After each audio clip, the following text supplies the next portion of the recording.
Welcome back. Hurriyat रहनुमा यासीन मलिक की अहलिया मशाल मलिक का कहना है कि भारतीय फ़िज़ाई के पायलट को रिहा करने पर मैं हुकूमत पाकिस्तान को मुबारकबाद पेश करना चाहती हूँ और उम्मीद करती हूँ कि भारत भी ऐसे ही तर्ज अमल इख्तियार करते हुए फराख दिली का मुजाहरा करेगा और तमाम कश्मीरी जो उसकी कैद में हैं वो सबको आज़ाद करेगा। मज़ीद अहवाल जानेंगे इस रिपोर्ट में। हुर्रियत रहनुमा यासीन मलिक की अहलिया मशाल मलिक का कहना है कि भारतीय फ़ज़ाई के पायलट को रिहा करने में हुकूमत पाकिस्तान को मुबारकबाद पेश करना चाहती हूँ और उम्मीद करती हूँ कि भारत भी ऐसा ही तर्ज अमल इख्तियार करते हुए फराख दिली का मुजाहरा करेगा और तमाम कश्मीरी जो इसकी कैद में हैं वो सबको आज़ाद करेगा। अपने एक वीडियो पैगाम में मशाल मलिक का मजीद कहना था कि मैं अपील करती हूँ कि भारतीय जेलों में मुक़ीद बशमूल मेरे खावंद यासीन मलिक और वो तमाम लोग जो पुलिस स्टेशन और दूसरी जगहों पर कैद हैं उनको फौरन रिहा किया जाए। मशाल मलिक का ये भी कहना था कि तनाज़ा कश्मीर के तस्फिये तक दोनों ममालिक में अमन का क़याम मुमकिन नहीं हो सकता। दोनों ममालिक एटमी ताकतें हैं, सारी दुनिया को इस मसले पर सोच विचार करनी चाहिए ताकि तबाही से बचा जा सके। I would like to congratulate Pakistan on such a powerful gesture of releasing that Indian pilot safe and sound back to his country. And I expect India to respond in the same magnanimity, in the same positive manner, and release all the thousands of Kashmiri prisoners, political prisoners, who are locked up in Indian jails and prisons, interrogation centers, police stations, including my husband, who is the face of the peaceful political struggle of right to self-determination for his people, which is enshrined in the United Nations, a right which was given to us and it has still not been implemented. So we are waiting for that. And I appeal to the world to release my husband so that he can meet us. It's been 6 years since his passport and travel documents have been snatched. And the way the Indian pilot will reunite with his family, I want Yasin to reunite with his wife and with his daughter. What is his crime? So I appeal to the world also to find a long-lasting solution to this conflict, because this is a ticking nuclear time bomb. Unless and until it's not resolved, any kind of bandage to the disease or to the wound will do no good. These peace gestures will also die down. The atmosphere will die down, and again there will be hostility. Unless and until the bone of contention, the core issue is not resolved, because this is cancerous for the whole world. If God forbid it's not resolved, then the only option is a nuclear war, and if that happens, then the whole world's humanity will be jeopardized. There will be a nuclear famine, nuclear starvation, ozone layer will be torn, and there will be absolutely a nuclear winter, and the world will go back to ice age. Everything will freeze. 1 billion people can die within a week. Come on, the world must wake up now. The international physicians have done numerous researches on the side effects of even a micro nuclear war, and this is the biggest nuclear flashpoint. So wake up, the world, save humanity, save the world from finishing, from civilization to ending. We have to really take actions once and for all and resolve the core issue of Jammu and Kashmir, so that there is absolutely no risk, and we should save humanity. And for the long-lasting durability of peace and stability in the world, we have to do this before it's too late. भारतीय फौज की line of control पर बिलाश्तियाल firing से 4 शहरी शहीद और 2 जख्मी हो गए हैं। पाक फौज के शोबा ताल्लुकात आमा ISPR के मुताबिक पाक फौज ने मुंह तोड़ जवाबी कार्रवाई में भारतीय चौकियों को निशाना बनाया। मजीद अहवाल जानेंगे इस रिपोर्ट में। भारतीय फौज की लाइन ऑफ कंट्रोल पर बिलाश्तियाल फायरिंग से पाक फौज के 2 जवानों समेत 4 अफराद शहीद और 2 जख्मी हो गए हैं। पाक फौज के शोबा ताल्लुकात आमा ISPR के मुताबिक भारतीय फोर्सेस ने एक बार फिर सीज फायर मुआहदे की खिलाफ वर्जी करते हुए लाइन ऑफ कंट्रोल पर शहरी आबादी पर बिलाश्तियाल फायरिंग की। भारतीय फौज ने गरम चश्मा, तत्ता पानी, जंड रोड सेक्टर में शहरी आबादी को निशाना बनाया। दूसरी जानिब भारतीय फौज की फायरिंग से पाक फौज के 2 जवान भी शहीद हुए। शहीद होने वालों में हवलदार अब्दुल अरब और नाइक खुर्रम शामिल हैं, जबकि पाक फौज ने मुंह तोड़ जवाबी कार्रवाई में भारतीय चौकियों को निशाना बनाया। पाकिस्तानी फौज की कार्रवाई से भारतीय चौकियों और भारतीय फौजी दस्तों को नुकसान पहुंचा। कुछ बात करेंगे बदलते मौसम की सूरत हाल के हवाले से। बारिश और बर्फबारी के बायस बनने वाला सिस्टम बलूचिस्तान के जुनूब मगरबी और शुमाल मगरबी इलाकों में अपना असर दिखा रहा है। कोयटा, ज़ियारत और किला अब्दुल्ला में गुज़िश्ता रोज से शदीद बारिश और बर्फबारी का सिलसिला जारी है। खानोज़ई के इलाके कान मेहतरज़ई में गुज़िश्ता रोज से अब तक 1.5 फीट बर्फ पड़ चुकी है। इसी तरह कोयटा और ज़ियारत समेत एतराफ़ के दीगर इलाकों में भी बारिश और बर्फबारी जारी है। मज़ीद जान लेते हैं इस रिपोर्ट में।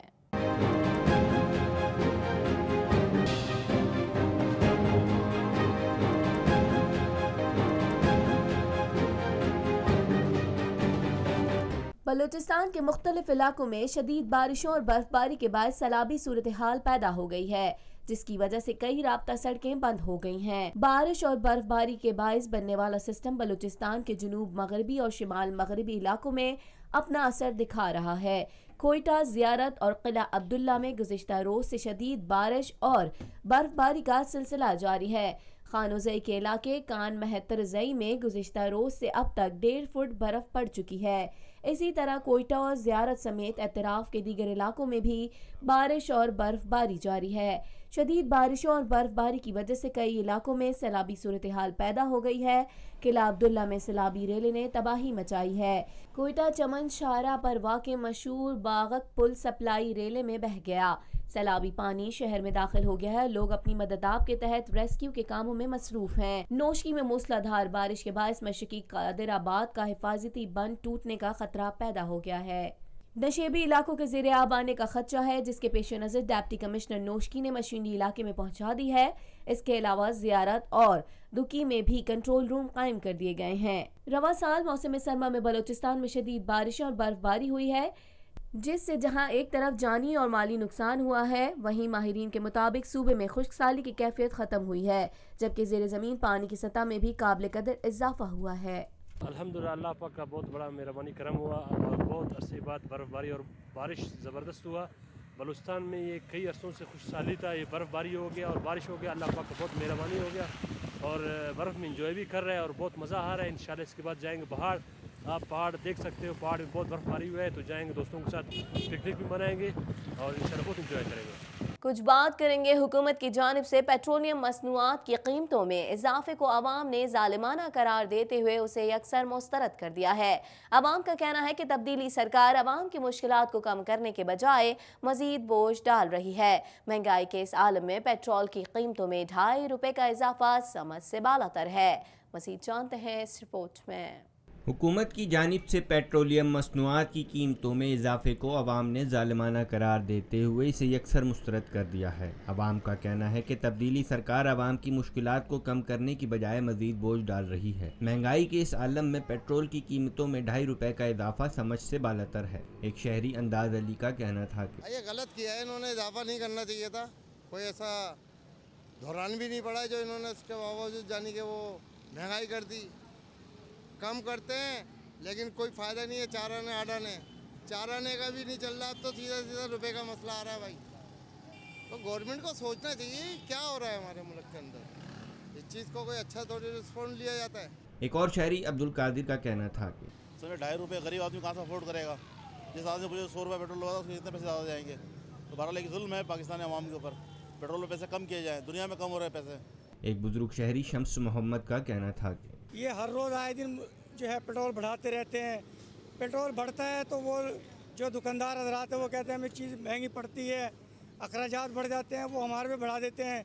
अब ये 2 रुपये अगर बाद में कम भी करेंगे तो हमारा रेट वो जो बढ़ जाता है वही रहता है। लिहाजा हम गवर्नमेंट से मेहरबानी करते हैं, ये हर महीने जो है हर हफ्ते जो है रेट बढ़ा रहे हैं। एक मेहरबानी करें, इसका साल भी इस तरह बजट निकलता है, इसको बजट के तौर पे लिया करें, साल में बढ़ा दिया करें, वो आपकी मेहरबानी होगी। कुछ बात करेंगे दारुल हुकूमत इस्लामाबाद की अपारा मार्केट की फुटपाथों पर लगे लुंडा बाजार गरीबों के लिए फ़ायदेमंद साबित हो रहे हैं। लुंडा बाजार में jackets, waistcoat, pant shirt, T shirt, school के बस्ते, टोपियां, बच्चों के गर्म सूट, तस्बियां, शालें, घड़ियां, ट्राउज़र, कुर्ता शलवार, चप्पलें और दीगर इस्तेमाल की अशिया इंतहाई सस्ते दामों बआसानी मिल जाती हैं। मज़ीद जानते हैं इस रिपोर्ट में।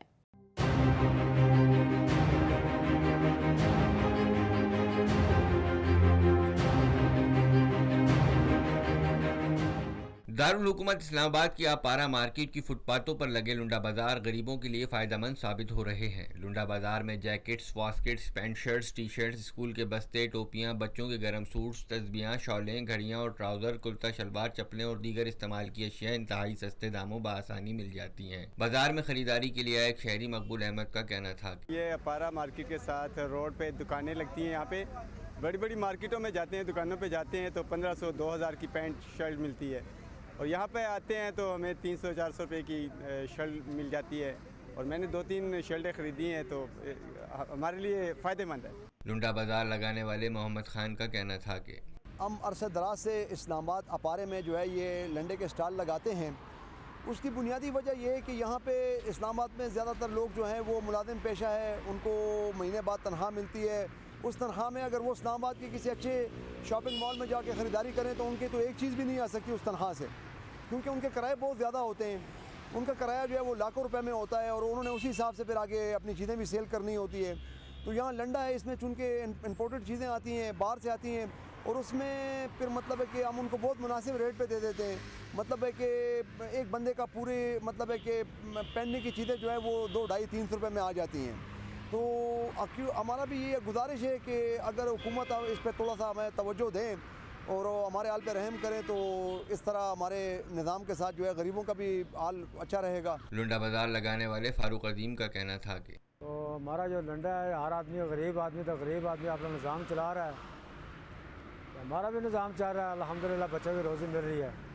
हमारे पास अच्छे लोग भी आते हैं, अमीर भी आते हैं, गरीब भी आते हैं। निज़ाम अल्हम्दुलिल्लाह अल्लाह पाक रिज़्क़ दे रहा है और निज़ाम चल रहा है। तो गवर्नमेंट को चाहिए हमारे नगर को कोई ऐसा काम करे को हमें परेशान ना करे। इसी के साथ ही TNN के न्यूज़ स्टूडियो से फिल वक्त इतना ही। मज़ीद खबरों और अपडेट्स के लिए देखते रहिए TNN TV।